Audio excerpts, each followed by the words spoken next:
We don't love ourselves, okay, as African Americans. And if you don't love yourself, see, I was in church one day years ago and I heard this preacher preach, and I really took offense with the preacher, and this was like 15 or 20 years ago. But today I realized what this man was saying. He said, you can't love anyone else until you love yourself first. And I think, man, this guy must be, what's he talking about? That isn't true. That can't be true. But he was right. Here's what I'm telling you today. We don't love ourselves, and we can't even love our children.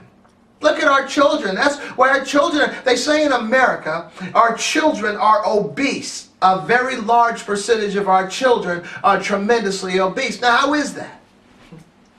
I'll tell you, not to make this personal, but say you have you have your child, or your niece, or your nephew that you have charge over, or your grandchild, or whatever.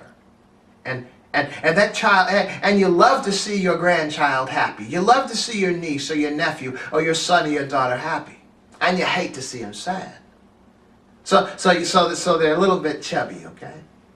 And so you don't want them to be overweight because you know that's not good.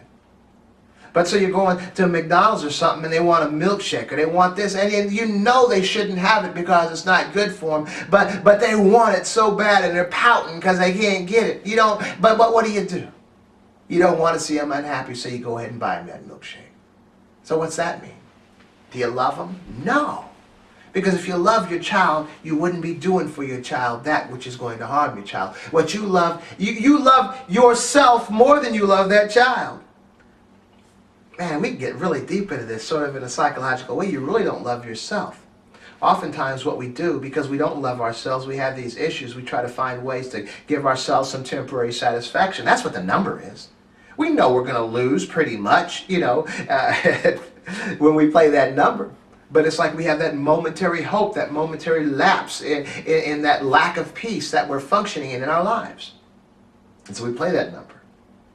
And so we find ways, even like with our children, or our nieces, our nephews, people, that we love, So we are unhappy and we are walking around just not well because of the situations of our own lives. But we can find certain breaks or lapses in that unwellness that we walk in when we add a smile to this little young person's face.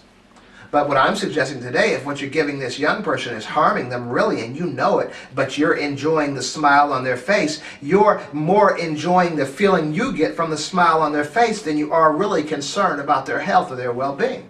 I mean, you take a person that you love, maybe your niece or your nephew, and they want some crack. Now, you know they're going to be happy if you go buy them some crack.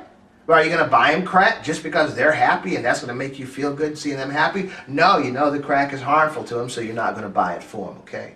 The same thing with our kids. If we really, really loved our kids more than we love that little good feeling we get momentarily when we see the smile on their face instead of the tears, come on now. Would I give my child something that I know was going to harm her just because for that moment in her child brain she's happy getting it? Come on now. See, we have so many issues, they go all the way back. And until we begin to recognize just how jacked up we are, we can't hardly even be in the right mindset to be able to deal well and teach wellness into the lives of our children because we're not well ourselves. And so that's all really the point of this fro was just to begin to make a statement, not for the rest of my life. I mean, I don't need it. I'm just making the statement. That we just need to begin to recognize that our physical traits are not ugly. That we need to begin to fall back in love with ourselves. And so I was asked, certain African Americans, well, what's that going to do? What's the hair going to do? Is it going to, all this kind of stuff? Well, nothing. I mean, it's just hair, okay? What I'm suggesting is maybe if we begin to look at it some. I mean, because at first when I started growing, maybe it was looking kind of ratty, but then I started kind of liking it, kind of enjoying it, Then I was using the shampoo and the conditioner, and I was feeling it again, like I did back in the 70s. And I began to like it more, and so maybe there's a way that we can, as we begin to focus again more on our own physical traits, that we begin to fall in love with ourselves again eventually. It's just like a human being. You never love somebody at first sight, really. You might be infatuated with them or whatever, but any of you that have been married a while and you really care for your spouse and love your spouse, even if you don't act like they think you should act, you know inside you love them, but you didn't love them immediately.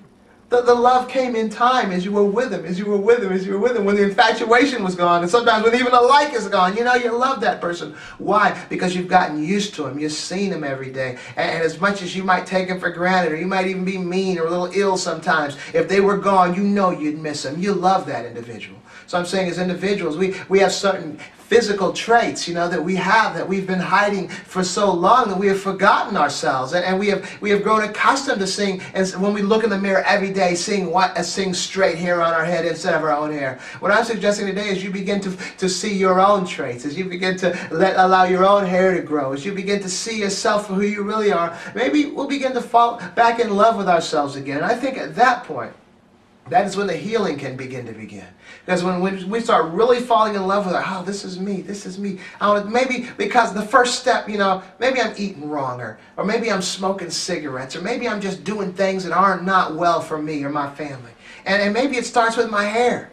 Okay, now I'm using shampoo more, you know, every day and all. I can't just get up and go to work like I used to because my hair is not that short anymore. And okay, so now I'm washing my hair every day. I'm feeling my hair. I'm feeling myself every day. I'm washing my hair.